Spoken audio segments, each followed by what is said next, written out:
ગોપાલ ઇટાલિયાએ 4 જગ્યાએ કરી લેખિત ફરિયાદ। ગોપાલ ઇટાલિયાએ એડવોકેટ તરીકે તેમને અદાલતમાં પ્રવેશવા ન દેવા બાબતે અલગ અલગ 4 એથોરિટી લેખિત ફરિયાદ આપી, જેમાં Gujarat high court advocate association, Gujarat રાજ્યના પોલીસ વડા, બાર કાઉન્સિલ ઓફ ગુજરાત અને બાર કાઉન્સિલ ઓફ ઇન્ડિયા સમાવેશ થાય છે।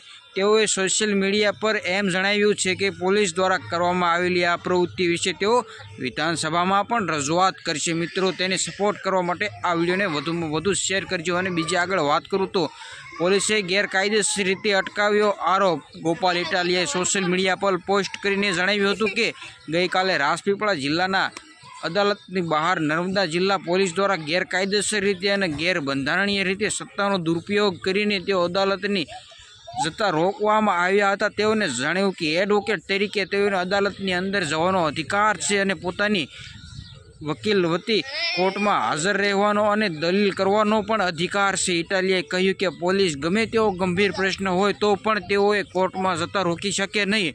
તેમ છતાં પોલીસે પોતાની સત્તા ઉપરવટ જઈને ગેરકાયદેસર કાર્ય કર્યું છે। પોલીસે તેના માટે તેને પણ ગુનો થવો પડે માટે તેના વિરુદ્ધ પણ ફરિયાદ નોંધવામાં આવી છે। મિત્રો, તમારું શું કહેવું છે આના વિશે કમેન્ટમાં જરૂર બતાવજો અને આવા જ વિડીયો જોવા માટે ચેનલને સબસ્ક્રાઈબ કરી લેજો।